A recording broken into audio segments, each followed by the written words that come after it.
Blaster Master is one of my favorite games back from the original Nintendo, and there's a new version out now on the Nintendo Switch called Blaster Master Zero. But does this end up doing this franchise justice, or is it just trying to cash too hard in on nostalgia?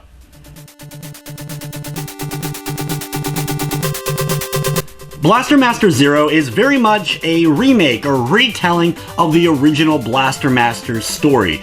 The concept of your main character trying to find his pet frog, getting into the Sophia the Third in an underground area, and then blasting off and battling all kinds of monsters and creatures along the way in order to eventually try to find Fred.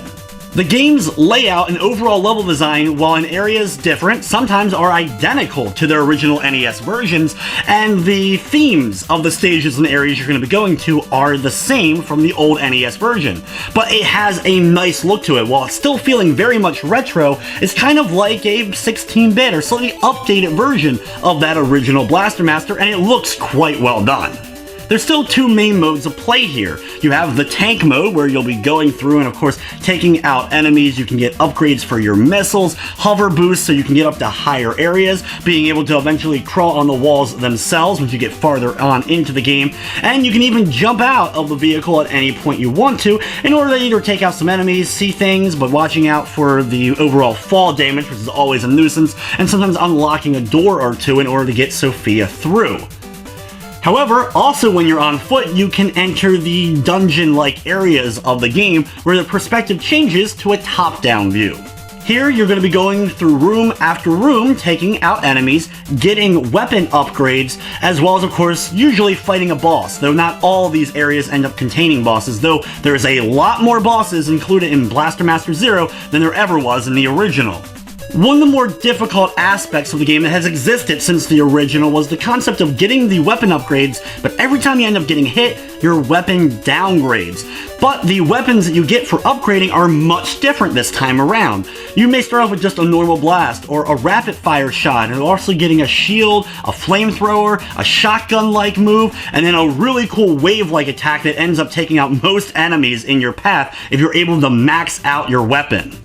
The problem is, of course, keeping a hold of that, because a single hit will end up downgrading it, and it can get a bit frustrating, especially when you've gotten used to one weapon, you end up getting hit, and you end up losing the ability to use that particular weapon. There's also plenty of times where some weapons will come in more handy than others throughout the course of playing. You'll have to mix and match and figure out which ones work best for you.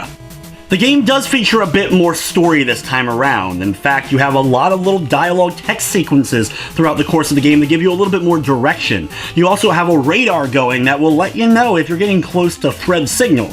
Usually this leads to either a boss encounter or a key item that you ended up needing to pick up, but you can also find maps of each of the areas that you go to, and this will allow you to see all the possible entered areas that you can go and where items are located, such as bosses or other key things for weapon upgrades and the like. Because of this, you're never going to feel lost. The original game, while fantastic, didn't really guide you as where you needed to go. It's more explore and potentially try to figure out where you need to go to next. Heck, we all remember probably getting stuck and then realizing we had to backtrack all the way to the first area of the game in order to get to a higher ledge. Here, however, you always have a bit of information to kind of point you in that right direction. There's even a navigation partner you get farther in that you can talk to at any time in order to get those little hints just so you're never completely lost. I really do like the graphics that are here. The upgrades, I think, look quite nice. When it comes to the music, some of it is flat out either remixes or redone versions of classic Blaster Master music, and a few other tracks felt like they were missing from the original game. In particular, the underwater-themed area didn't have the same song, or if it's a remix of it, it didn't feel quite like it was identical by any means, so this may be a spot of contention. The music and the soundtrack is great here, but there are just some songs that don't quite have the feel or remind you quite as much of the classics.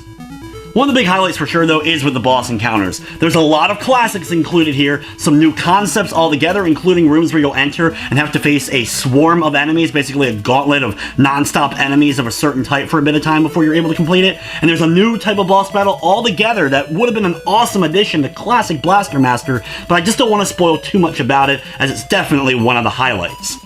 Blaster Master Zero is available on the Nintendo Switch for $9.99. If you're a fan of the original, you're probably gonna really dig this game. This is one of the best Blaster Master experiences I've had in a long time. It plays it a bit safe as far as being mostly just a remake, so keep that in mind for sure. It's mostly like replaying the classic, which is not a bad thing, especially if you haven't played that one for a long time. And with the added additions, will allow newer players to feel right at home, get involved in the game, and never feel like they're overwhelmed by getting lost or anything like that. With everything said though, I love the game and I'm going to be giving it an 8 out of 10. But anyway guys, that's going to wrap up this review. I'd like to thank you for watching, and of course I hope you enjoyed.